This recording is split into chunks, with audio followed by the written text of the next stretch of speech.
سابق ایرانی صدر محمود احمد نژاد گزشتہ ہفتے قاتلانہ حملے میں بال بال بچ گئے، جبکہ ان کی گاڑی میں توڑ پھوڑ کی گئی۔ یہ اطلاع ایران کے بین الاقوامی ذرائع نے دی ہے، جس کے مطابق ان کی گاڑی کے ساتھ فلمی انداز میں چھیڑ چھاڑ کی گئی، جس کی وجہ سے وہ راستے میں حادثے کا شکار ہو جاتے۔ خبر کے مطابق پیر 15 جولائی کی شام کو احمدی نژاد ان کے ساتھی محرم کی مذہبی ماتمی تقریب کے لیے زنجان کی تیاری کر رہے تھے۔ معمول کے طریقہ کار کے بعد ان کے چیف سیکیورٹی افسر نے احمدی نژاد کی مرکزی گاڑی ایک ٹویوٹا لینڈ کروزر کا معائنہ کیا اور ایئر کنڈیشنر کی خرابی کی شکایت کی۔ اس نے احمدی نژاد سے دوسری گاڑی استعمال کرنے کی درخواست کی، جس کی وجہ سے ان کی جان بچ گئی۔ ایران کے بین الاقوامی ذرائع کے مطابق کار راج کاظمین شاہراہ پر تقریباً 1/4 راستے پر احمدی نژاد کے ساتھیوں اور محافظوں کو لے جانے والی ٹویوٹا لینڈ کروزر کے ڈرائیور نے اچانک اسٹیئرنگ اور بریک دونوں پر کنٹرول کھو دیا۔ کنٹرول سے باہر ٹویوٹا تیز رفتار ٹریفک کے ذریعے 3 بار گھومتی ہے، 2 بار بائیں اور دائیں مڑتی ہے، مرکزی رکاوٹ سے ٹکرا گئی اور احمدی نژاد کے قافلے میں شامل ایک اور گاڑی سے ٹکرا گئی۔ اس کے بعد پیجو کار سے ٹکرا گئی اور دوبارہ بیریئر سے ٹکرا گئی۔ پیجو میں سوار ایک مسافر زخمی ہو گیا، جسے اسپتال لے جایا گیا ہے۔ خوش قسمتی سے چوٹیں معمولی تھیں اور اس شخص کا علاج کے بعد چھٹی دے دی گئی ہے۔ امریکہ کے مرکزی تفتیشی ادارے FBI کے ڈائریکٹر کرسٹوفر نے کانگریس کے سامنے اپنے بیان میں کہا ہے کہ پنسلوانیا کے شہر بٹلر میں سابق امریکی صدر ڈونلڈ ٹرمپ پر 8 گولیاں چلائی گئی تھیں اور وہ بظاہر کان پر گولی لگنے سے زخمی ہوئے تھے۔ اب ایسے شواہد ملے ہیں جن کی بنیاد پر یہ سوال اٹھ کھڑا ہوا ہے کہ ٹرمپ کو گولی لگی بھی تھی یا نہیں۔ کہا جاتا ہے کہ ٹرمپ کے دائیں کان کے اوپری حصے پر ایک گولی لگی، جس کے باعث وہ گر پڑے۔ ٹرمپ کو سیکرٹ سروس ایجنٹس نے سنبھالا اور اٹھایا تو انہوں نے مکہ فضا میں لہرایا اور کہا کہ میں لڑتا رہوں گا۔ مکہ لہرانے سے ٹرمپ کو انتخابی مہم میں خاصا بڑھاوا ملا ہے۔ گولی کھا کر مکہ فضا میں لہراتے وقت کی تصویر نے لاکھوں امریکیوں کے ذہن میں یہ بات فٹ کر دی ہے کہ ریپبلکن صدارتی امیدوار بہت بہادر ہیں اور قوم کے لیے لڑنا جانتے ہیں۔ ٹرمپ پر قاتلانہ حملے کے حوالے سے سازش کا نظریہ بھی خبروں میں رہا ہے۔ اس حملے کے حوالے سے شک و شبہ کا اظہار کرنے والوں کی کمی نہیں ہے۔ پہلے ہی دن بہت سے مبصرین نے یہ سوال اٹھایا تھا کہ کہیں انتخابی دوڑ میں اپنی پوزیشن بہتر بنانے کے لیے ٹرمپ نے قاتلانہ حملے کا ڈرامہ تو نہیں رچا تھا۔ اب یہ بات کوئی اور نہیں، امریکہ کے سب سے بڑے تحقیقاتی ادارے FBI کا ڈائریکٹر کرسٹوفر کہہ رہا ہے کہ اور یہ بات کانگریس کی جوڈیشری کمیٹی کے روبرو بیان ریکارڈ کراتے ہوئے کہی گئی ہے۔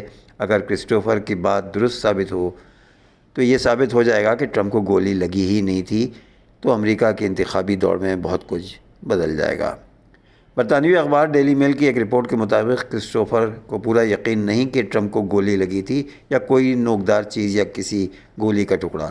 امریکہ میں سابق صدر کی سیکیورٹی کے حوالے سے بہت سے سوال اٹھ کھڑے ہوئے ہیں۔ سیکرٹ سروس پر الزام ہے کہ اس نے تھامس میتھیو کروکس کو ایک مشکوک شخص کے طور پر شناخت کر لیے جانے کے باوجود اسے ٹرمپ کی ریلی کے اس قدر نزدیک آنے کا موقع دیا۔ سیکیورٹی میں خامیوں کی بنیاد پر کی جانے والی تنقید کے بعد سیکرٹ سروس کے ڈائریکٹر کم چیٹل نے استعفیٰ دے دیا ہے۔ بہت سے سیاسی تجزیہ کاروں نے ٹرمپ پر قاتلانہ حملے کے حوالے سے شکوک و شبہات کا اظہار کرتے ہوئے کہا کہ امریکی ووٹرز کو انتخابی مہم کے حوالے سے ذہن واضح کرنے کے لیے کچھ ایسا درکار تھا جو فیصلہ کن کردار ادا کرے۔ صدر بائیڈن کی پوزیشن بہت کمزور تھی اور لوگ ٹرمپ کے حوالے سے بھی شکوک و شبہات کا شکار تھے۔ ٹرمپ کی پوزیشن گرتی جا رہی تھی، ایسے میں کچھ ایسا درکار تھا جو انہیں دوبارہ اس میدان میں ڈھنگ سے کچھ کرنے کے قابل بنا سکے۔ مشہور امریکی کمپنی ٹیسلا اور اسپیس ایکس کے بانی ایلون مسک کی ٹرانسجینڈر بیٹی نے ان پر سنگین الزامات لگا دیے۔ ایلون مسک کی 20 سالہ ٹرانسجینڈر بیٹی ویوین جینا ولسن نے کہا ہے کہ والد نے میرے ساتھ سرد مہری کے ساتھ ساتھ ظالمانہ رویہ اختیار کیا ہوا تھا۔ NBC کو دیے گئے اپنے پہلے انٹرویو میں ویوین جینا ولسن نے بتایا کہ ان کے والد بچپن میں میرے نسوانی رویے کی وجہ سے ہراساں کرتے تھے اور مردانہ رویہ اپنانے کے لیے دباؤ ڈالتے تھے۔ ویوین نے کہا کہ ایلون مسک نے اپنے حالیہ بیانات میں مجھے جھوٹا ثابت کرنے کی کوشش کی ہے، جس کا میں جواب دینا چاہتی ہوں، اور مجھے لگتا ہے کہ وہ یہ سمجھتے تھے کہ میں کچھ نہیں کہوں گی اور سب کچھ ایسے ہی چھوڑ دوں گی، مگر میں ایسا کچھ بھی نہیں کرنے والی۔